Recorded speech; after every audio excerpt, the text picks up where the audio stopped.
Hello, Mr. Craig. Oh, gosh darn it, the bell.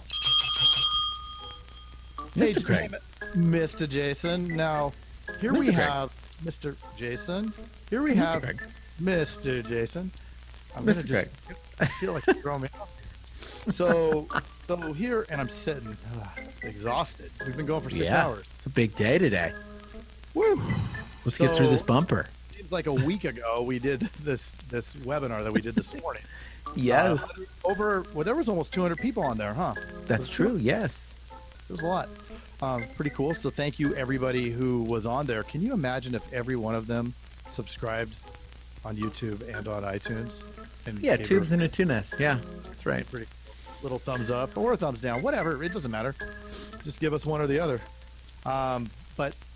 So what we did was we talked about the 4 pillars, critical pillars of a modern agency. Yes. And we did a little webinar on it. And what we've learned over the time through this podcast, and then also we've implemented it all in our agencies. So we just kind of went through those 4 critical pillars. Right. Things you got to get consistent with. Yep. Don't kill yourself if you fall off the horse and aren't consistent, then just get back at it. Right. Yeah. Don't be So too hard here's on that- yourself. This is that webinar. And it's Yes. coming up now, I guess, right, Mr. Craig? Now. Right? Wait. So this is going to be a 7-hour presentation. I hope everybody ate. Mm-hmm. Yeah, actually, it's going to be 8. I have an hour I need to add at the end. So What we're going to do is pull the policy jackets for all of the different carriers and just read them. And read them. Keep it real So- exciting. It's really, really interesting. so I think you guys ready? We can get started. Okay. So I'm just really excited to have Jason and Craig here. We listen to their podcast. We are sponsoring their podcast, and they have a great. If you haven't checked out their podcast, it's definitely a must listen. So we're really excited to have them presenting today on the 4 critical pillars of the modern insurance agency. So with that, as I mentioned before, if you have any questions, use the Q&A feature at the bottom of the screen. So any questions, we'll try to get to them before the end of the presentation. And with that, I'll pass it on to Jason and Craig. All right. Well, thank hello, you. Mr. Craig. Hello, Mr. Jason. Let's Oh, do wow. this. Yeah, I think they've heard that Bells before. in. So for those of you, but first, who are the dudes, right? Who are these dudes? So we Who thought we'd are give a these little, dudes? if anybody hasn't listened to the podcast or has, we thought we'd give some little tidbits. Did you look at this, Jason? Mr. Jason? I did look at Okay. this. So I didn't did know. look at I was hoping you hadn't, and we'd put you on the spot because I had a little time to think about it. But so Mr. Jason Feltman over there, your best month was that was 2 months ago, right? 2 months ago. So yeah, going back, I've only been in the insurance business for 3 years. We took over a small agency, and we could barely survive. And it was just a couple of us, and we couldn't sell anything. There were a couple months that we literally sold 0. So we had to figure out by the end of that first year, we were eligible for a bonus, which everybody told us that we weren't throughout the entire year.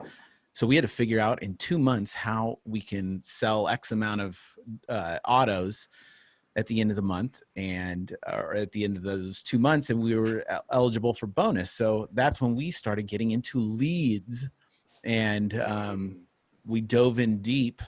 And then that second year, we refined our system, and then last year we opened up a scratch agency, and then we've been rocking. Yeah. There you go. So yeah, one of our best months was 193,000. That's pretty awesome. Yeah. I always feel like I'm always trailing you there.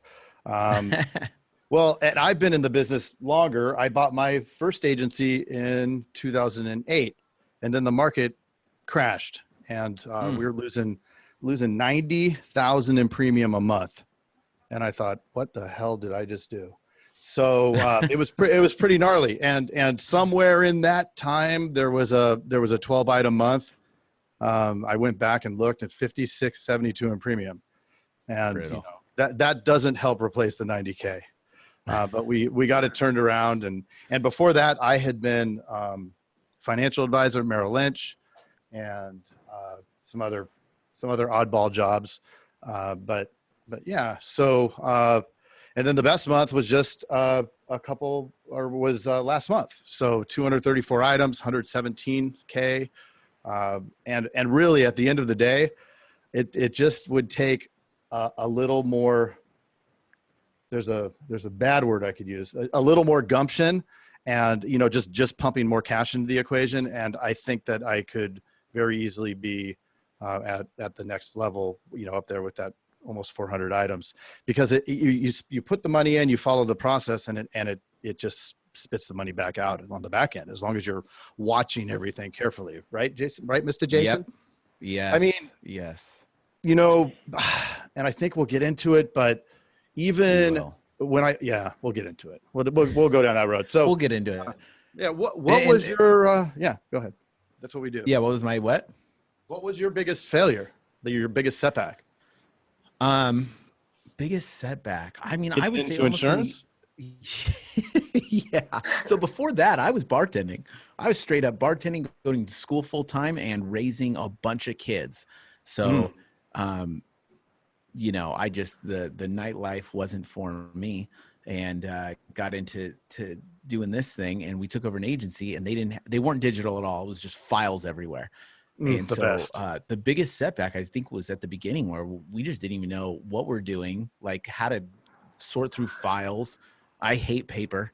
So that was a nightmare. Yeah, we had that.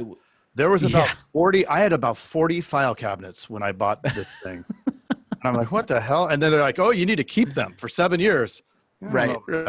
I don't remember buying it with these file cabinets. I don't remember. I don't exactly. Not being here. So I gave him back his file cabinets. Nice. Yeah. Yeah. So what was your biggest setback, Mr. Craig? Well, you know what? I think it's an ongoing thing, and you see it a lot. And it's any time that I get confident about what's going on and think that I've figured it out, that's a biggest failure, because it leads to what is inevitably going to happen the next month or for the next little time, which is falling off the cliff, So right. This thing is a sine wave. And for those of you who aren't math people, the sine wave is just this up and down, right? It's a wave. And you can't get too confident when things are really humming. And I don't think that it does any good to get too low when there's a struggle, right? Then it's just a lot of opportunity. It's just like marriage. Well, no, that's always perfect. All right. At least, especially when we talk about this show to our wife. They just love it. Yep. Biggest win, Mr. Craig. I'm going to go back to the items. I mean, just hitting that and staying true to the system that, I mean, I don't think there's new ideas. There's just executing on good ideas. And, there were a couple of months there when I was buying leads and not seeing results. And then, people complain on the Facebook and on the Bookafosh and all that. And, oh, leads don't work. And it's like, no, they work. You just have to have the mental fortitude to hang in there when you're not seeing immediate results, because you don't get immediate results, not at the scale that you want. 15 grand in, you don't get the money back then. You get it back in 30, 40, 60 days. And they don't work if you don't work them, and you have to know how to work them. Right. And who's doing what and at what point in time. And, so it's not hard.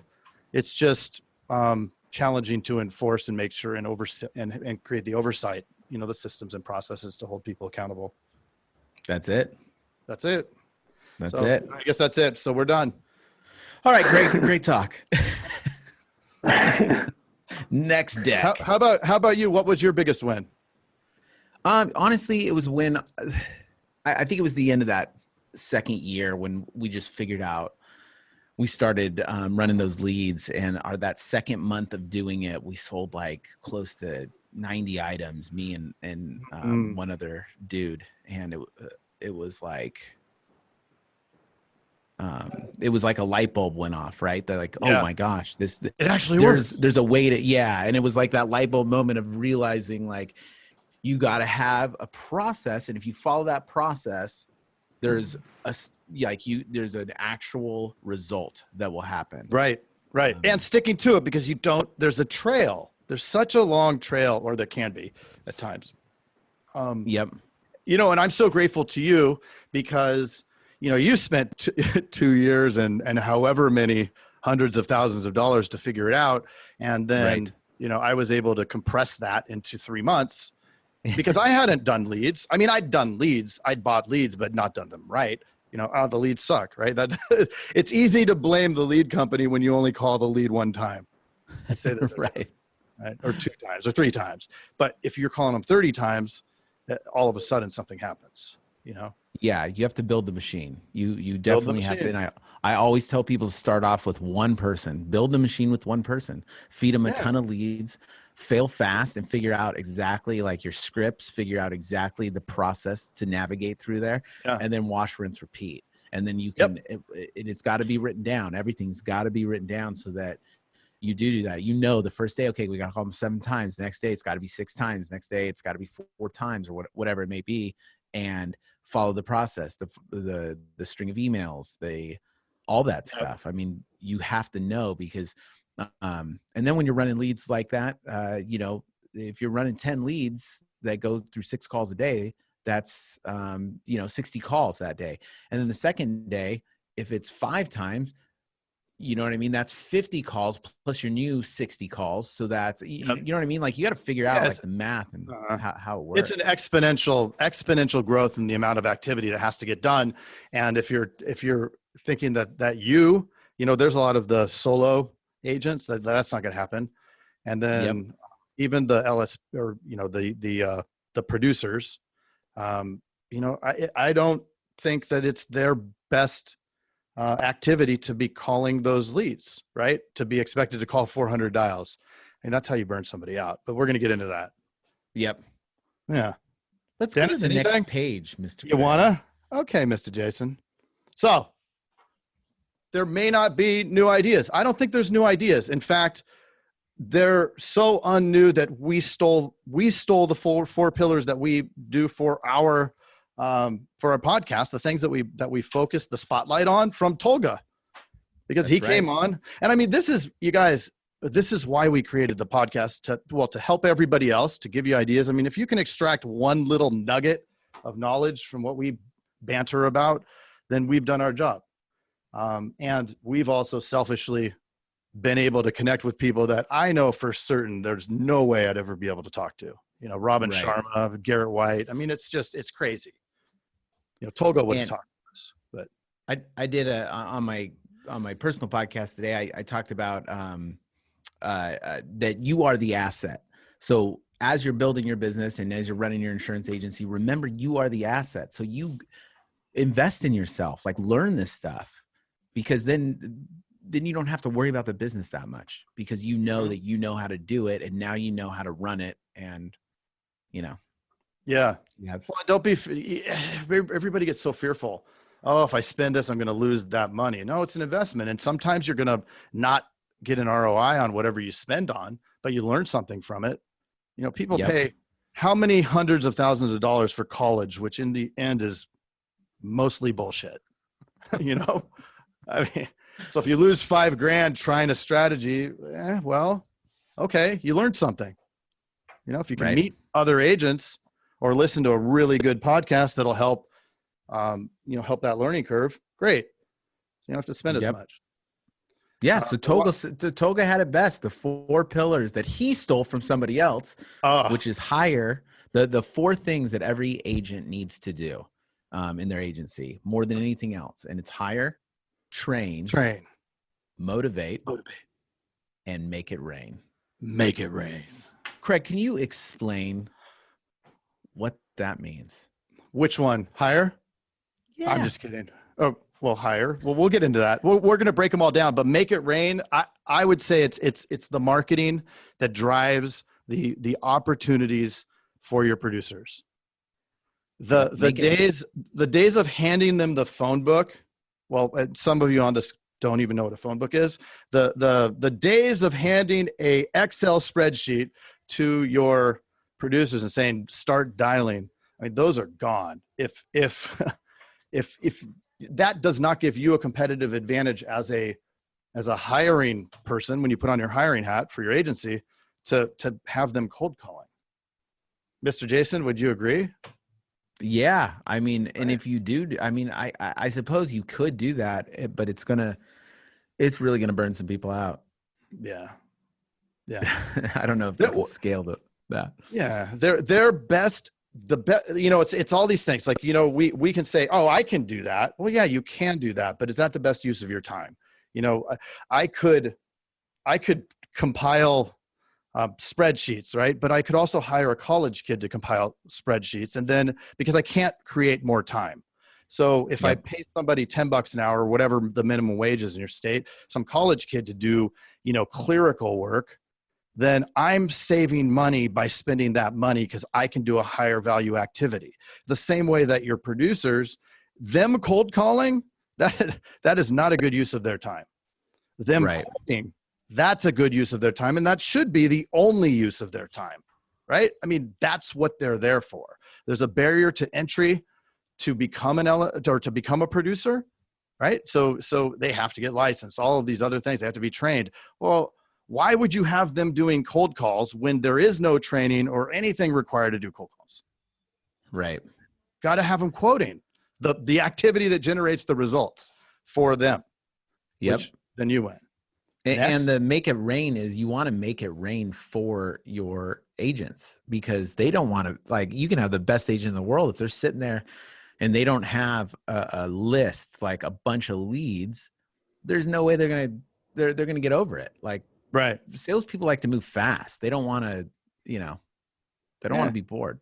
Well, you could be handing them EverQuote leads. You could be going out to the bank and talking to the lender, whatever your strategy is to drive activity. And it should be multi-pronged, a whole bunch of stuff, just like if you own, entrepreneurs or, listen to Gary Vee or somebody like that, they'll say you want multiple streams of income, right? So whether that means you take it up one level and you have the Allstate, you have, like for us, we have the Allstate, the insurance dudes, some telemarketing business, all of these different things out there. Those are the multiple streams of income. So within your agency, it also is the same thing, right? Each referral or each lead source is a stream of income. You're going to look at them, and that's our job to look at those things, not to be quoting. I mean, when you're at the beginning, sure, you're probably going to do some quotes and be part of it, but eventually you're going to step up one level, and then you're going to back out from what you're doing there and manage people so that they're doing that. Yep. Because I was talking to Wyatt Mace yesterday. He's an agent in New Mexico, and we were talking about what his activity is. I mean, he is 100% tapped out if he writes 40 items. There's no way he can do more. That's what he says, 40 policies, right? So, but it's easy, or, it's not easy, but you can replace that, right? You can find somebody and you can pay something, and you will replace that 40, and his time is much better spent doing other things, right? Going up to that next level, because he'll get a multiple on his time. Yep. Training, doing these things, hiring, training, motivating, making it rain. That's where he's going to get the maximum amount of leverage as a business owner, because that's what you want. If you're in there doing and it's fine. If you love it, great.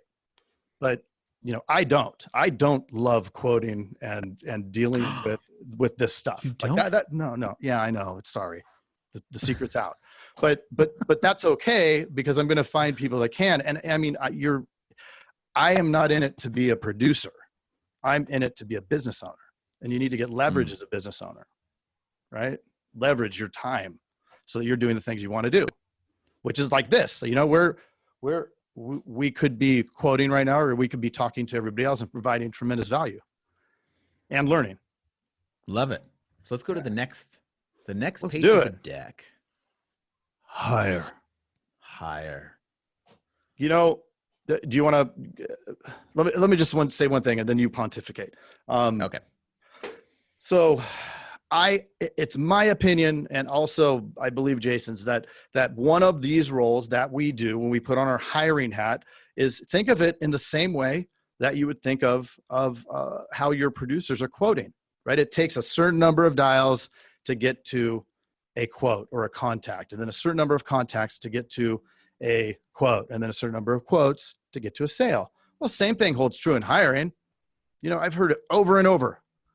Oh, I scheduled a bunch of interviews. Nobody showed up. Well, of course not. Here's the numbers. Yep. And I would say, so the other thing is you have to constantly be hiring. We hear it all the time from agents. And I preach it all day long. And I recently, before my last round of hires, I was, I slacked off for like a month and a half and found myself where it's a process. I mean, it's going to be 2 months out before that person, when you start trying to hire, if you're hiring one person, it takes 2 months. One month to find the right person, the second month to train them. So you're 2 months out. You're too much behind. So because of that time, you have to constantly be what, Craig? Hiring and recruiting. Boom. And so, okay, are there processes to compress that time? Sure. We'll get on the next slide, but there's ways to do group hiring. You can do it yourself, or you pay somebody. It depends on how much time does it take. Yep. I've found that it's better just to pay somebody and get 20 people at my office, because you know what? That's better quantity. 20 people show up. Okay. I've moved my hiring funnel farther along. That's better. That's better serves my time. I don't have 40 hours to be a hiring manager. I can pay somebody a couple grand and it gets done.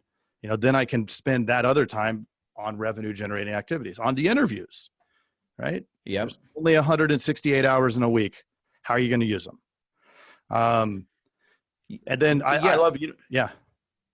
And I think because of that, I think that's where the group hiring comes in, because that's the best use of your time, man. Like we all know that getting people in the office is super challenging. So when we were doing one person at a time, and only a third of these people show up. So you get frustrated. So it's like, why, if I'm going to set that time aside, we need at least one person in there, which is still a bad use of time. Right. Yeah. So here it is. Why don't you tell them the pipeline? Yeah. So in our agency, it's pretty much this has been the process, is that it takes about 60 appointments just to get 20 people to show up. Mm-hmm. That leads to pretty much 1 out of 20 people will be a good prospect. So. Right. And then how many of those ones actually end up making it, Yeah. And so that's the other thing, is I would hire 2 for 1. Like always hire 2 people for the one position. Yeah. You know what I mean? The old, what's the old saying about hiring and firing? Oh, hire that fast. We do. Yeah. Hire. No, not hire fast. Hire always, but not fast.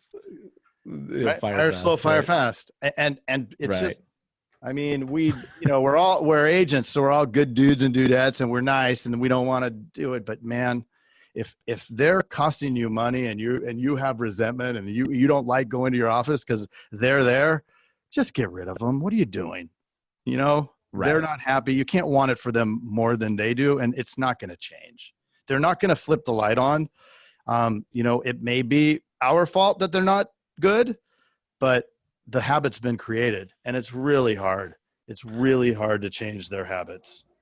I will have to quote Spock from, I believe, Star Trek 4, where he says the needs, when he's in that chamber and he's about to die, he says the needs of the many outweigh the needs of the few.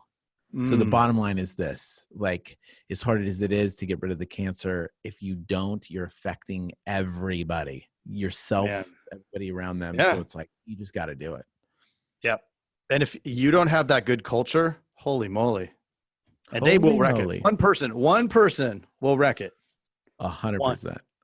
That's it. Now that I have a really strong culture, especially over at the scratch office, Like they interview.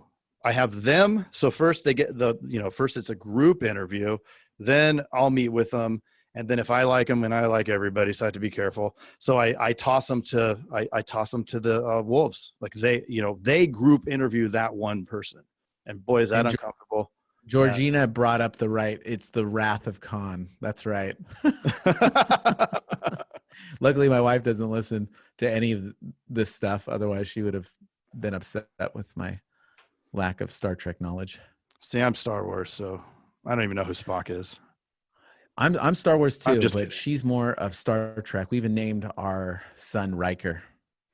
If anybody knows what that's from. Does anybody put it in the answer if you know who William Riker, that character from Star Trek is? Anyways, off topic. Go back. Tangent. Go back, Jason. Yeah. Well, and part of the interview, whether you're, whether you build out your own, whether you use different processes that are available, there's all kinds of stuff out there. I won't plug myself, but you want to have them sell you something. Have them sell you something. Give them a hard time. You don't want to go easy on them. They're costing you thousands and thousands of dollars. And it's not just the hard costs. There's a lot of soft costs associated because, we can't afford to hire 3 or 4, and oftentimes we can't afford to hire 2. So if you bring one on and it's the wrong one, then think of the opportunity cost of not having the right one. If they write $20K, and if a good one's going to write $20K in premium, if you're in Texas, that's probably $100K.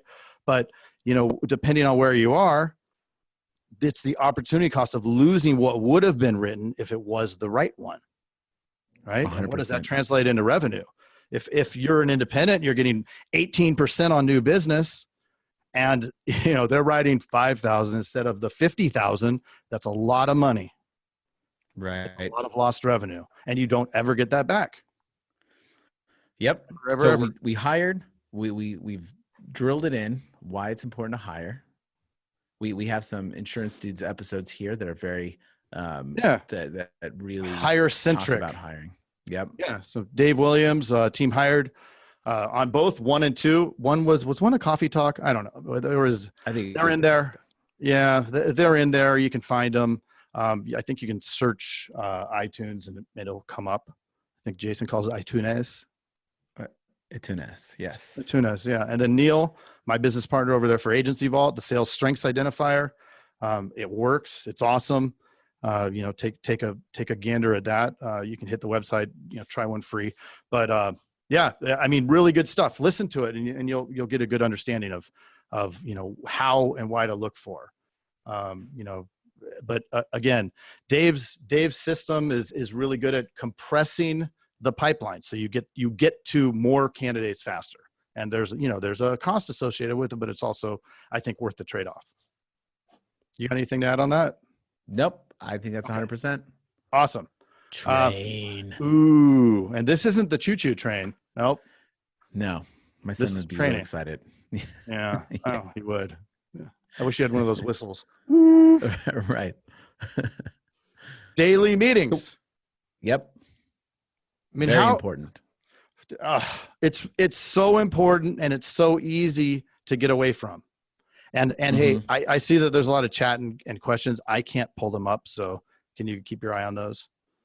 Yes. Pull them up because I'm in the thing We'll get to those too. Screen. So yeah, type your questions in there, and we'll go through them. Radical dude. So yeah, daily meetings, and even 2 times, right? Aren't you 2 times a day? 2 times a day. Yeah. We've kind of changed it up a little bit the way we're doing it now, but definitely 2 times a day.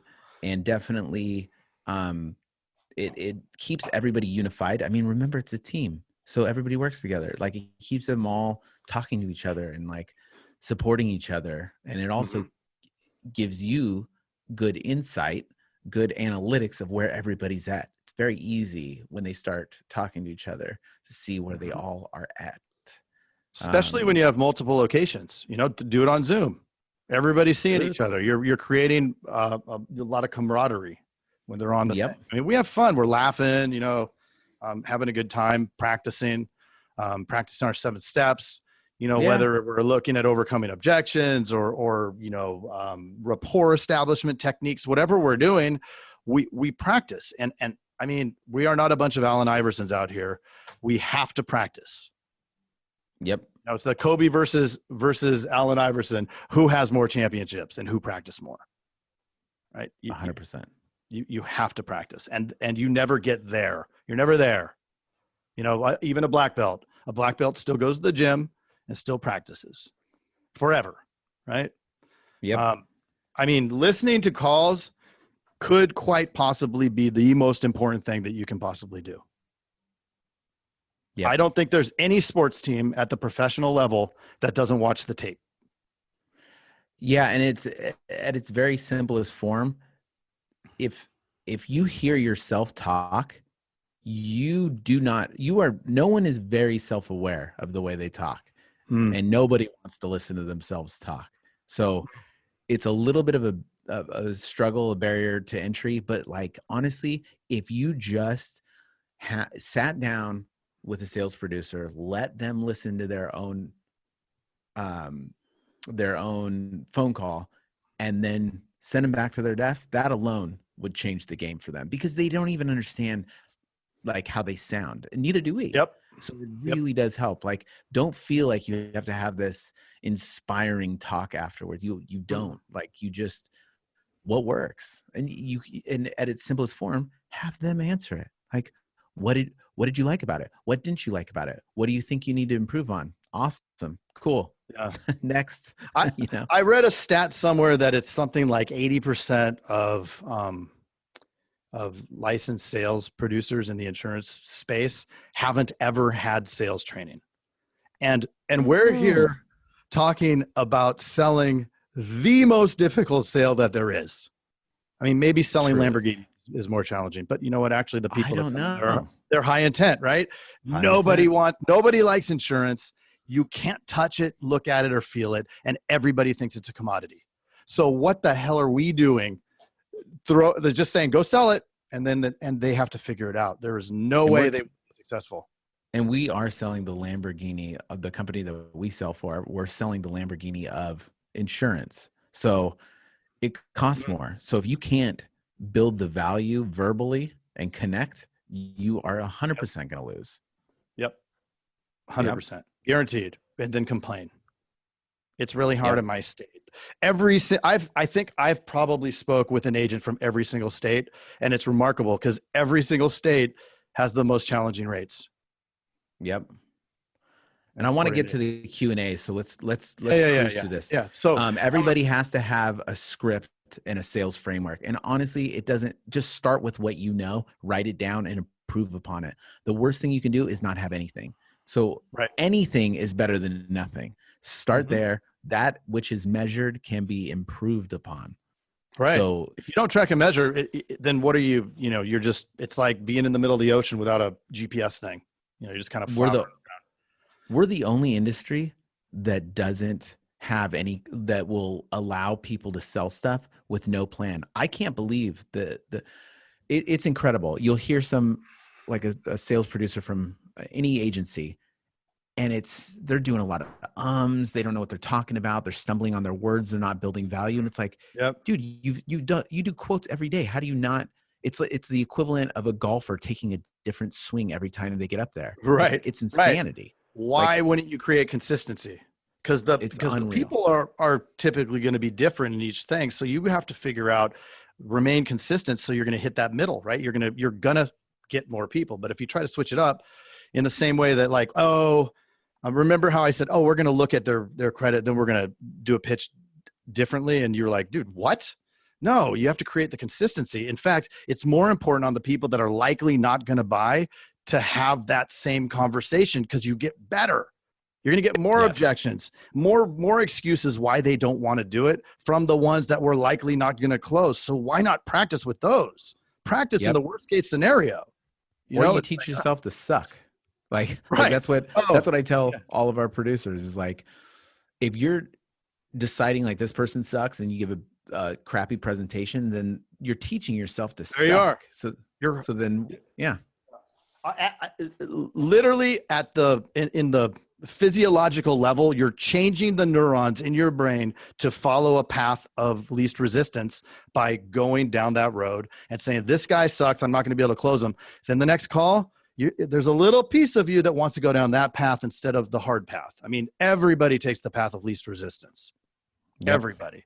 So if we don't train and do the harder talk that actually leads to the better results, then we're going to keep notching in that groove. That's the easy one. We won't get those results. Yep. There's different types of calls, but at the end of the day, you should be using your framework, whether it's 7 steps, whatever it is, whether it's something that you create yourself, you've got to stick to it, and then you can grade against it. Because you can see, okay, Colby over here is closing at 8%. Jazz is over here, he's closing at 12%, but they're doing the same thing. So where is it dropping off? What's the challenge? Could it be tonality? Could it be, what is it? And often it's tiny little micro tweaks, right? We're doing a lot of little things throughout the call to move it towards a yes versus away and to a no. Yep. It's usually, and I just had a meeting with someone this morning, it's always the details. And he's like, well, I feel like I'm doing the same thing every time. And I'm like, dude, there's no way. I mean, the data shows it, you know what I mean? Against your peers and everything else. And most of the time they are doing a great job. Like the agent that I talked to this morning, he's doing a great job, but I guarantee it's those little tiny words. You know what I mean? And those kind of things, or the connection, just spending just a tiny bit more time on the connection. Like these little tweaks make the biggest difference.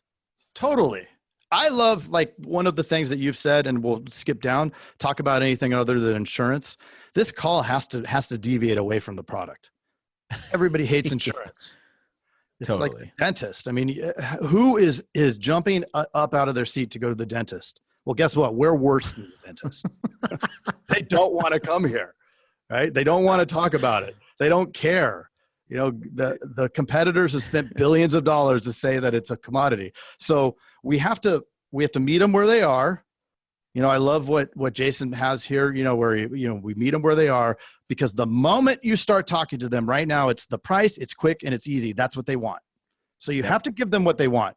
You're going to slowly change that in the conversation, but you've got to shift your focus to that need. Yep. Right. You've got to mentally. Yeah.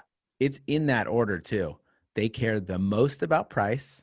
Then the second thing is they want to make sure it's quick, and easy would be the third one. But honestly, that's where they're at. And if you don't, I mean, if you want to get through, we always say that there's 2 parts to the sale. Well, I guess there's 3. But the main 2 is the selling them on just doing the quote, on spending the time with you. And then the second part is actually selling the policy. Yeah. But that first sale of selling them to do the quote, you have to address what are the 3 things that they're worried about. Their time, because they don't want to deal with this. The price, mainly the price. So you just let them know, we're going to give you the cheapest rate, and this is going to be super quick and easy. Just a couple minutes. Easy. Yeah. So, but meet them where they are. Yep. Exactly. So look at your best salespeople that you've had over the years, and the best ones agree with everything that the prospect or client says. They agree with everything, even when it's the opposite. They'll agree and then say the opposite. But you've got to meet them where they are, agree, and then you're gonna convince them. But at first, you have to do it, and then it's that connection. 45% of the sales rapport. If you're in that thing where it's the dead fish and you just can't connect, it's the worst, right? Yep. And for people that want to quantify that, because that's what I've done in the office, it's like you have to know where they work. Like, find out where they work. You have to know if they have a family. People really care about their kids. It's a secret, It's like figure out, do they have any hobbies? Like, if you can figure out any of that stuff, people love to talk about themselves. Get them talking about what they like to talk about. That will make them look back at the conversation and go, oh, that was a good conversation. If you're talking about, well, this coverage, this, and if you lose your car, then it's like, they're never going to remember that. That's horrible. Right. It's a horrible conversation. Horrible. And then you slowly and quickly touch on the features and benefits, right? But those features and benefits have to align with their pain. So you've got to ask those right questions to create the story of pain, right? Something in there is the pain. So this is where it does switch a little bit sometimes, because there's different pains to different people, but you've got to find it, right? Yep. Got to find that. With the features, pains, or the features, benefits, and story is this: features don't sell anything. You can say this is a purse that has a handle, it has a pocket or whatever. No one's going to buy that. You know what I mean? But what are the benefits of that purse to that, it might be the status or the Corinthian leather or whatever, you know what I mean? Okay. So now it's starting to sound like I'm interested. Then the stories sell more than anything else. So it's kind of a linear path, but if you're just listing features of your policy, you're not going to sell anything unless you're the lowest price. Yeah. And then there's no skill in that. There's no retention in that either. Yep. No retention. And the pain has to put them in an emotional state where they feel it. Carnegie, and what's that book that, Win Friends and Influence or whatever. Yeah. But he talks about they don't remember what you said. So all this crap that you're regurgitating, they don't remember any of the words. They remember how you made them feel. And so the only way that you elicit how you make them feel is to create the pain. So I was coaching last night. One of my guys, he's like, yeah, she was focused, all the things. She was focused on price and in a hurry, blah, blah, blah. Of course she was. Right. And then it was, she didn't care because she has state minimum. She didn't care about hearing about all this. Well, and I said, we have to create the pain. You have to put her in the moment, right? You have to put her at the accident. She said she's a perfect driver and she's never had an accident. Okay, great. Hey, I understand you're a perfect driver and you're never going to have an accident. That's awesome. Let me tell you about the accident I had and what happened when I didn't have the right coverage, right? Put it about you. And then, we were there. It was like the freaking beginning of Saving Private Ryan. There were just everything, stuff crashing. I didn't know what was going on. It was hot out. Oh my God, I'm sitting on the side of the curb. I try to call my provider and it's putting me in a phone tree. The cop's coming over talking to me. The lady's all pissed because she's bleeding. It's like, you put in this, you create the situation where they're like, oh my God, if that happened to me, I'd want to be able to talk to somebody, right? Put them in that emotional state and then they're aligned. Then they have a need, which then you give them that value. This is what we do, right? That situation would be terrible if you called and the line was busy, or worse, you're on hold, right? You're on hold and you're bleeding and the ambulance is coming. You don't want that. Yep. And then they'll buy in. And the close is, why must you invest in this? Why would you invest in this coverage? And they'll tell you, and when they tell you, hey, it changes. Well, let's fast track this a little bit because I think we're going long. Yeah. Yep. So after that, everything else is overcome objections. You've heard that all before. Yeah. So some great episodes. Neil number 2, which was fairly recent. In most of the Coffee Talk episodes, we will touch on some kind of training. Allison was great. Laura Harris, awesome for training, and she talked a little bit about service training. So some great stuff in there. Highly recommend popping into those. So motivating. Yes. Motivation. Yeah.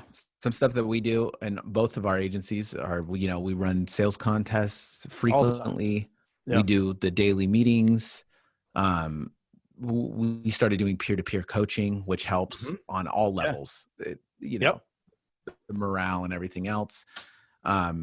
And they'll listen to each other. Somebody's going to listen to somebody who's crushing it, that's actually crushing it, rather than a boss that's, telling them what to do. Yeah. So peer-to-peer is huge. And then another thing that helps in both of our agencies, we haven't discussed this much, Greg, but in our agency is teams. We used to have 2 teams and they'd compete against each other. Now we have 3 teams and it's fun. Like it creates a lot of fun. I do that with the 3 offices. So, there's Tucson, Maine, Tucson, Scratch, and then Casa Grande. And so they all compete against each other and they have fun. So it's pretty cool. So where do we go? Here we go. Motivate. We got Tolga. And we love to bring in people from outside the industry because you can take, look, this isn't rocket science unless you're talking about the Mayer episode? He was a rocket scientist. He was Alex Mayer. Alex Mayer, Dr. Alex Mayer. Yes. I didn't put him here, but he was motivating too. But outside, I mean, you bring in these people, Robin Sharma, he's a New York Times bestseller. Great episode, really cool guy. I was surprised when he said yes, and then a lot of the coffee talks, we touch on that. Jamie Alderton, he's a workout guy. This guy lives in England and he jumps in the ocean every morning. I mean, that's crazy talk. Yep. Mikey Taylor, pro skateboarder that, and skateboarders are traditionally not the people that you look at as being motivated and motivating, but he started, what's the brewery in San Diego? St. Archer. St. Archer, bought by Budweiser. So some really, really good stuff.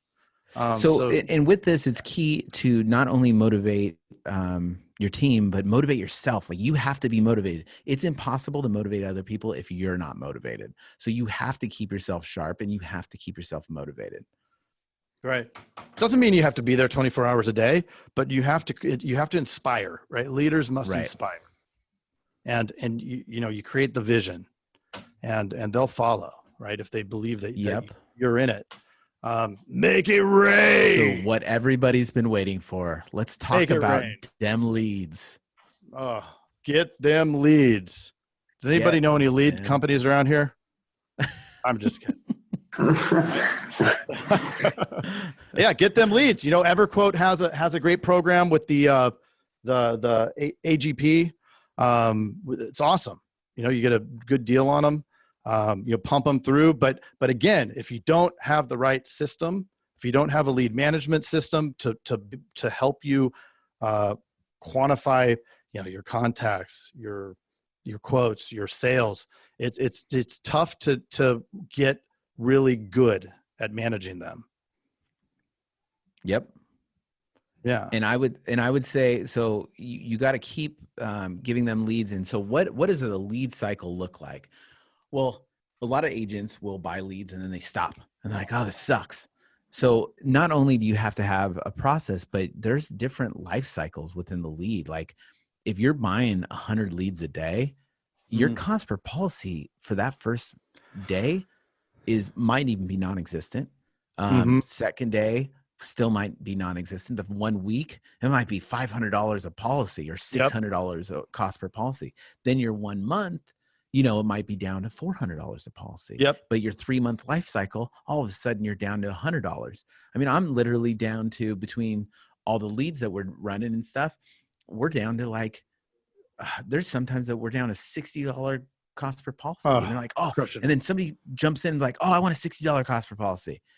Okay. No. Well, you got to build you got to build your processes, and you got to constantly look at the data and tweak all these little parts to it. And it does come down to the training. I mean, the training is a huge part of it. The motivating is a huge part of it.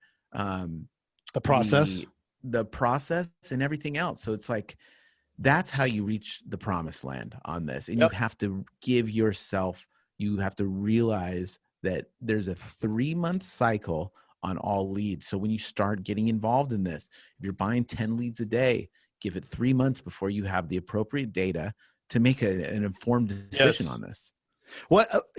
So here's the story that I wanted to say. When I went scratch, or when I started the third agency, I had, I'm buying leads from multiple lead sources, and because I want to be able to track the three different sources and make decisions. And, when I signed up with EverQuote, I'm looking at it, and here we are, and all three of them. I'm like, look, my cost per policy is, $600. I'm like, this isn't, how am I going to do this? And the initial gut instinct is, give up, don't do it. Right. It sucks. I'll go to the next thing, and, have that shiny object syndrome. And I'm talking to Jason on a day. Well, it was probably every day at that point, right? When we weren't closing, I have a bunch of new people, so they're learning, but we're not closing business. And all of a sudden he's like, he goes, buy more. I'm like, what? You're crazy. He goes, just keep buying. And so we keep buying. I mean, I'm at about 200 to 300 leads a day. And what I saw is exactly what he said. After a few months, or after, it was more like 60 days, 75 days, the cost per policy starts dropping. And all of a sudden we're close to 200, dipping into the hundreds on Yep. our customer policy. And I'm like, holy moly. And then that's when we had the 236 item month. It's like, boom, it worked. Right. Boom. And so it just, you gotta, the second you take it off your foot off the gas, in 60 days, you're going to see a dip. Yep. And so, you know, when I did pull back, I had a few people out, pulled down the lead activity. And I told Jason, he goes, no, don't do that. It doesn't matter. Even if they can't get to them, you don't want to stop the funnel, right? Because 60 days down, it's going to slow down. And that actually happened fairly recently because the 60 days caught up. So I do not take the foot off the gas. I don't care. My sales manager will ask, hey, should I turn the leads back? I'm like, no, keep it. Just keep it going. Because we'll get to it. And that's why, you know, we have the telemarketers, and the telemarketers are hitting them all day, every day. You know, 500 dials each. And I know without them, there's no way, right? You got to have them too.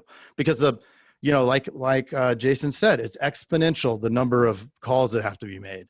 And now, I mean, I have, you know, tens of thousands of leads in there. So I'm pumping up. I'm going to go to 5 and then probably 6, maybe even 7 telemarketers, because we got to get to all the dials. The more you get to, the more you close, the more you make, it pays for itself. Yep. And they're on the front line. So with the CRM and the follow-ups, and this is one of the questions, what are the cadence they use for follow-ups for internet leads? I mean, the more emails, the better. I say, dude, if you can do one a day and touch on all the benefits of your agency, and I would have at least 10 benefits to each policy that comes down to your agency, and each benefit would be in the same order, maybe 10 features of the policy and your company, and then the benefits of those features, and then the story behind each one of those features. And you know, in each of those emails, you can have a video, you could drive them to a landing page. You know, there's all kinds of things you can do to bolster the activity, but you don't want these leads slipping through. You know, the leads are the water in the boat that you don't want to, or whatever. I don't know what I'm in the canteen.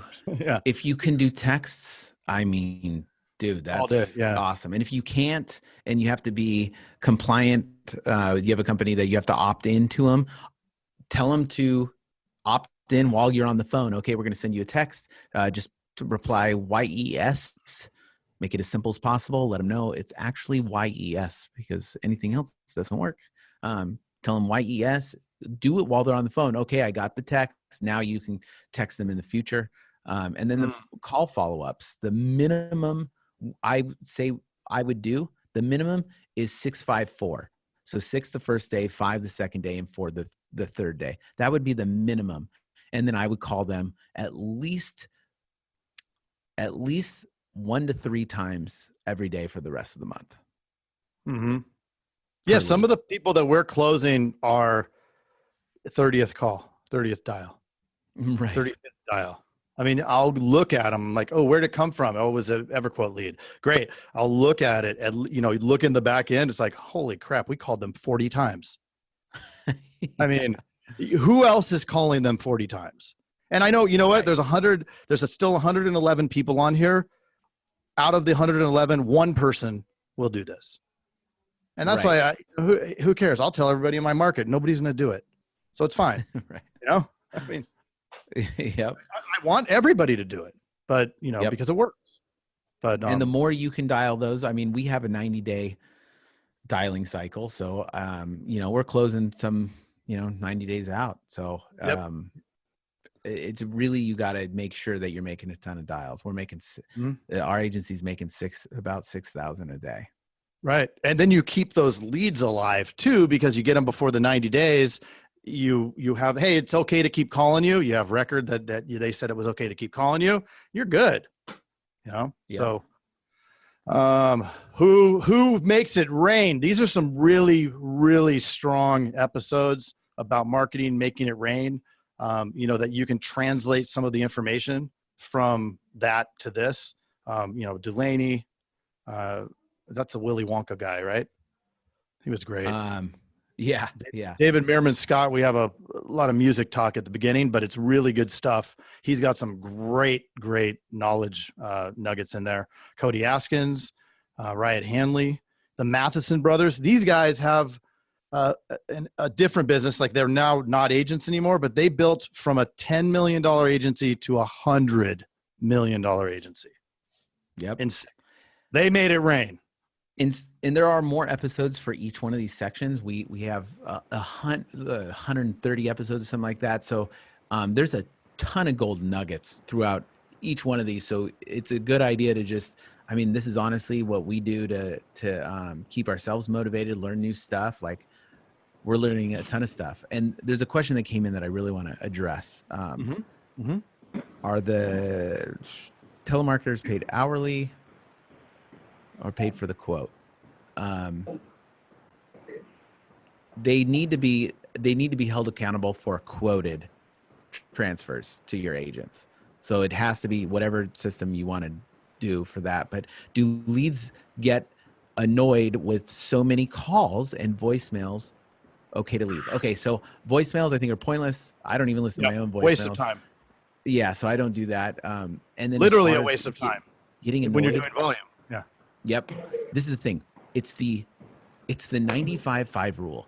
If 5% of the people, and this is, I don't know why we're all like this, but we're all like this. So if your agents, they might hear about it 5% of the time, they might get annoyed. And I think it's less than that. They get annoyed about how many phone calls.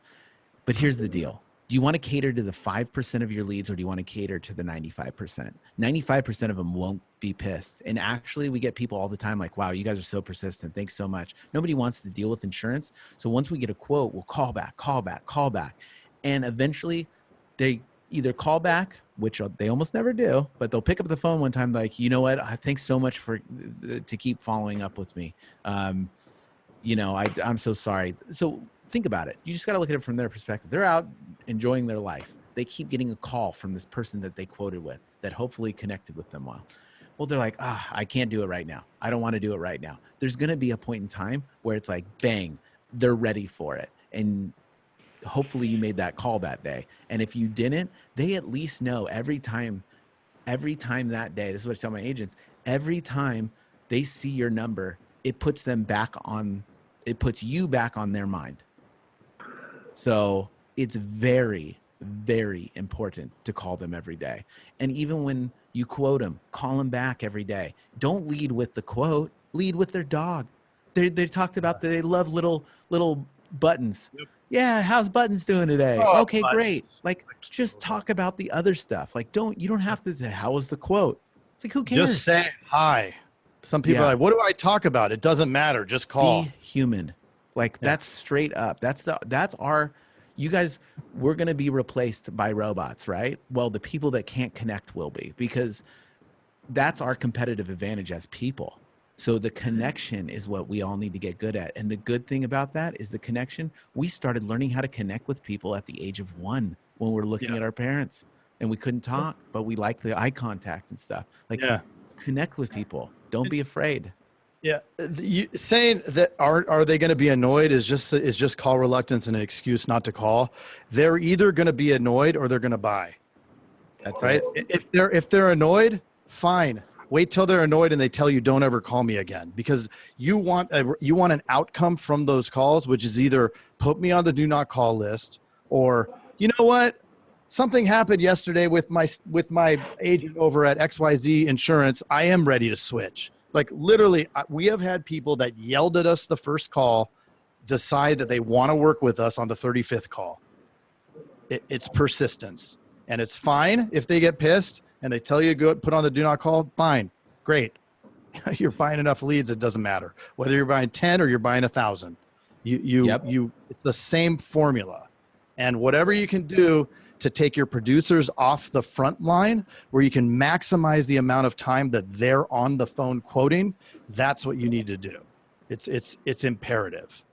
I mean, this isn't rocket science. All I did was copy Jason. Let's see. Another question. Okay. Setting up cadences, difficult. I'll tell you one thing. So I personally use Ricochet. I spent so many hours learning that system that it's crazy. And I tell everybody, if you go into that system, it is a harder system, but get ready to spend 80 hours learning it. But if you Yep. do, it can pay off a lot. So when it comes to technology, especially your CRM are the machine guns. It's like if you have a good machine gun going up against somebody with a little tiny knife, I think you're going to win. So Yep. it's like learn that machine because that is your best weapon. Learn it. Yep. Spend time at night. Like go And through it. Try to understand it. You may not want to, but you know what? Somebody else does, and they have a competitive advantage, right? They have the machine. You've got the freaking pocket knife. And, you know, we all saw Indiana Jones, and we know what happens when you come to the gunfight with a big sword. Yep. Another question. Do you use licensed staff to do telemarketing? Heck no. No way. Remember, you don't want to use the president of the United States to be flipping burgers at McDonald's. So it's like, just know, I mean, the bigger you get, you can probably subdivide tasks based on seniority and ability. You know, so the more you can do that, the better. I would definitely, you know, when you can pay somebody $350 a week to make 500 dials a day, which equates to 10,000 dials a month for you, why wouldn't you? Why would you have your person you're paying $15 an hour doing that same activity? That's insane talk, right? Yep. Insane.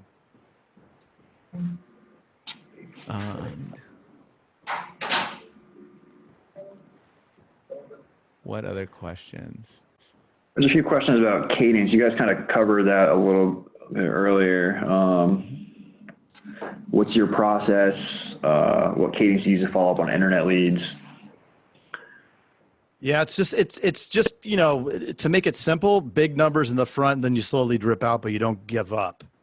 And then you will not be saying the leads suck, regardless of where you get leads. And you know, we've had a lot of success with EverQuote.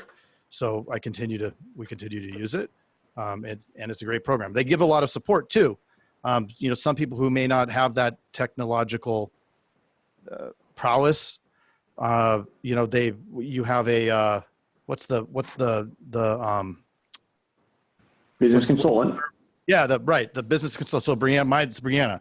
So I get on there, she goes over everything, you know, helps reassure you. It's kind of like your financial advisor of your leads, right? She'll go over everything that's going on, and it's great. You know, so you hop on there and you have that relationship, your consultant that's going to help you with that. And then, yeah, good stuff. But the front lines, the first contact, if the way mine is set up, and I think that it's similar at Jason's, is the first contact is hopefully one of your producers, right? The first to contact. So if that lead hits, and then, you know, you're going to have some percentage of contact on that first lead. So that's why I buy so many. I mean, we're not quoting 300 leads when it comes in. We're quoting 10% of them. So, you know, whatever the contact rate is. Some days it's 10%, some days it's 20%. Whatever that contact rate is, that's what you'll be quoting that day. And, you know, some of them say, oh, I didn't want to quote, blah, blah, blah. You know, a lot of them say that because they just got hit with 5 phone calls. But that's okay. You have to overcome that, and you get good at it by practice. And you don't even overcome it. You keep asking the questions anyways. So yeah. Like number one key on all internet leads is everybody's going to, if you're asking them, do you want to quote? They're all going to say no. So you will fail 100%. But if you just, they say, you know what, I'm busy. Oh no, I totally get it, man. Are you still at this address? Yep. Like just keep asking. People like to be led. Agree. And then ask again. Yes. Right? They don't want to make a decision. They don't want to, they hate insurance. Remember, they hate all these things. Everything that we're doing, they don't like. So that's okay. Just got to move past it. Totally get it. Yep. I can see you're super busy. Do you still have this car? Awesome. Do you still live at this house? Wait, I can't talk right now. Okay. Yeah. It's only gonna take a couple minutes. You know, blah, blah, blah, blah. Just go into it. Working that quote. But one thing you do not want to do is, great, let me just get a little information and I'll call you back with your quote, or I'll email it to you. Bye. They're gone. And you're never going to talk to them again till the 40th dial. Yep. Keep them on the phone. Get hung up on. We tell all of our agents and all of our Yeah, get hung up on. If you're not getting hung up on, you're not trying hard enough. Mm-hmm. Like, it's just part of it. I mean, do you guys want to win or do you guys want to lose? I mean, it's so simple. It's so simple. If you get sad and emotional every time somebody hangs up on you, then you're in the wrong business, because you're going to fail at least 80% of the time. This business is just a bunch of failure with sprinkled in wins. So just the more you fail, the more you win. Dennis, is there anything specifically you'd like us to cover, or we could open up for questions? I know we went a little bit over, but that's okay. I think let's take some questions. I think that's a good idea. We have a few in here in the Q&A box that are yet to be answered, if you guys want to tackle some of those. Yeah. Okay. The appropriate money to start with buying leads is whatever you can afford, but also you want to make sure that they're working. So you just want to pay attention to all parts of it. As long as that they can overcome those objections and stuff, like they're not afraid to get hung up on, I would let it roll, and I would listen to them real carefully, that, until you have a process that's written down and you're like, okay, we're going to do this on every time. Yeah. Yep. I 100% agree. Georgina, we can't answer your question. You could ask us offline on that. Okay. So the question is, what is your plan of attack if there was a centralized servicing center?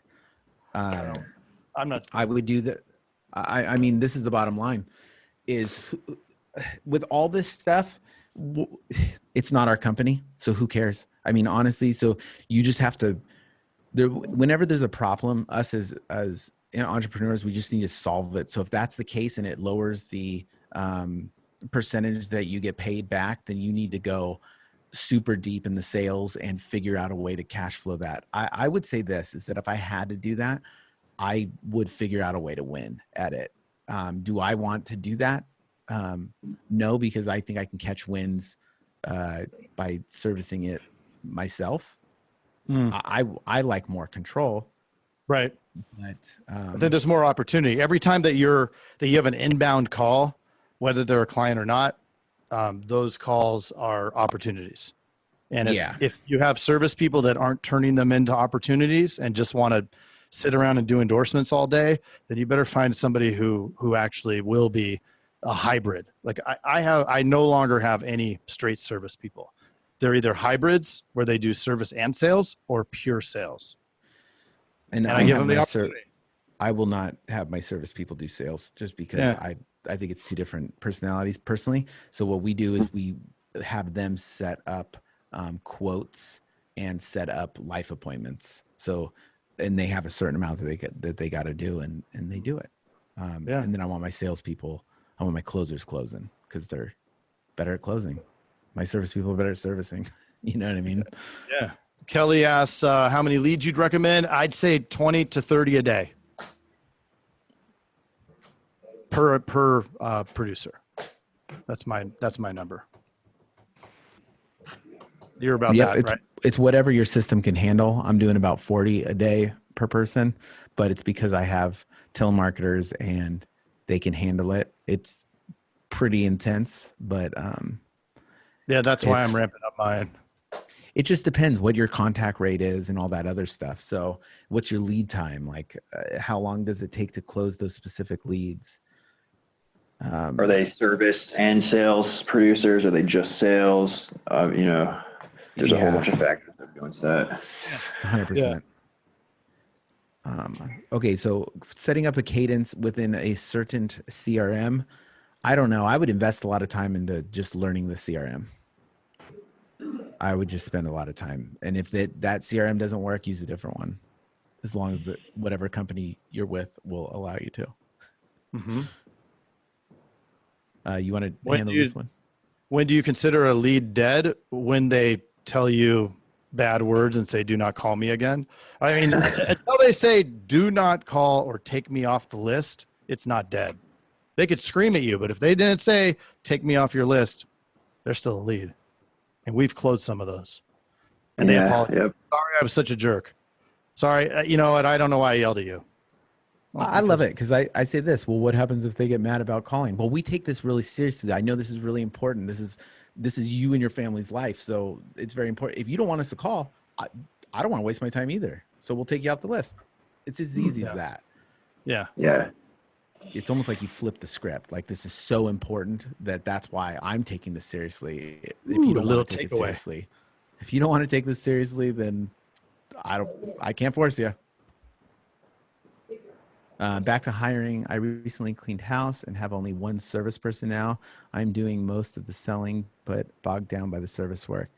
Should my next hire be a salesperson or a telemarketer? Sales for sure. Well, and you're talking about the how. You want to create your outcome and then work backwards to it. And that's what I did in our agency. We hired a salesperson. We refined the process. Then we duplicated. And our salespeople didn't have telemarketers at first, and they were making 400. They had to make like 400 dials a day. And then I realized after a round of people that got really burnt out, I was like, well, I have to relieve the stress of this. You have to you always have to empathize with your staff and everything. So 100%. Your job is to alleviate any pain points. I mean, gosh, if they're sitting in a chair they don't like, and they're there for 40 hours a week, buy them a new chair. Like, whatever the pain points are, like, try to eliminate those things, because the biggest cost in your agency will be hiring and training and then losing someone. Yep. More than anything. Who is your number one client, Mr. Jason? It's a trick question. Who is my number one client? Me? Your team. Your team is your number one client. Oh, yes. If you don't take care of, we have to take care of our clients, right? If we don't take care of our clients, then we're screwed, because they generate the revenue. Our number one client is our team. We have to take care of them. Yeah, and I love to show up to work, and I love hanging out with the team. I want, like, I've been in a situation where I hated showing up at work. I was like, this sucks. Yeah. It's like whatever creates that environment that you like to show up in, create that. That sounds good, especially since you got to be there a lot. Yeah, our first meeting is 10 a.m. So they come in, they do some stuff, do a little follow-ups, and I have a swing shift too, because some people are 10 to 7, and so at 10, some of the late, the afternoon guys roll in, and then we have our meeting, and I love 10 o'clock because it's fun. Like, I get to pump them up. They whether they had a great day the day before, or they had a crappy day. If anybody follows my stuff on Instagram or I don't know, on Facebook, that's when we hand out the cash, because I have cash spiffs. So we make it rain.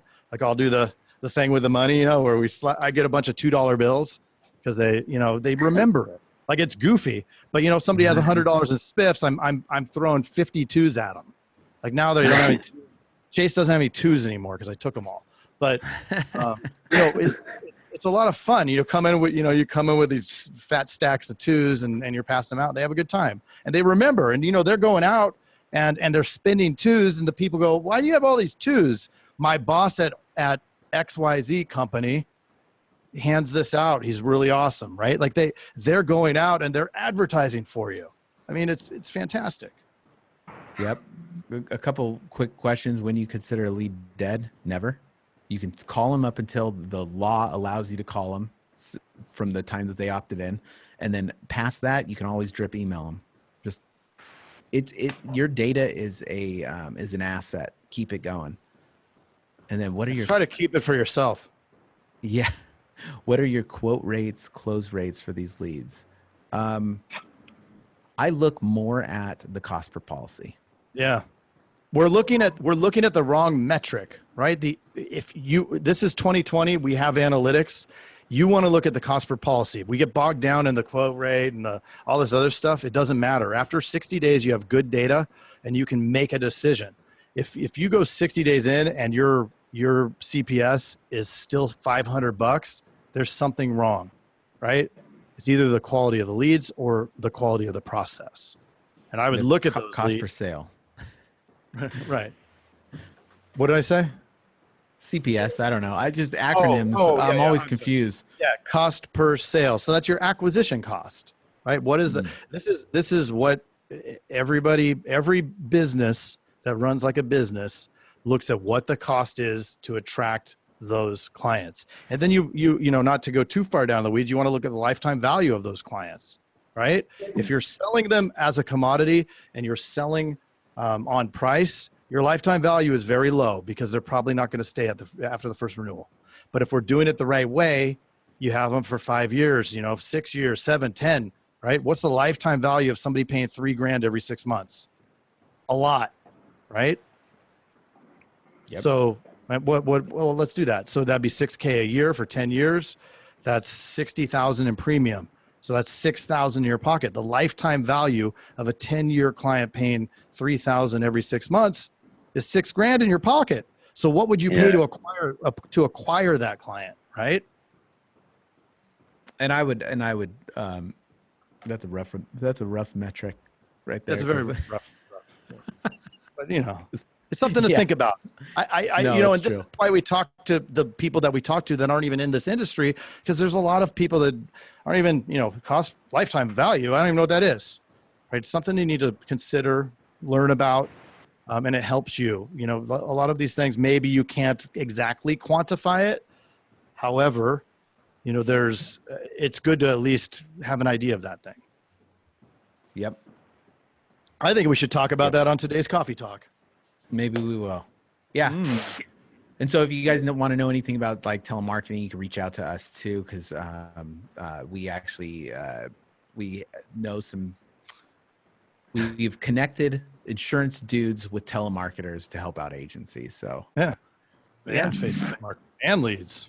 Yep. And everyone that registered will be sending out the link to the podcast and all the information for how to get in touch with insurance dudes and listen to their podcast if you haven't yet.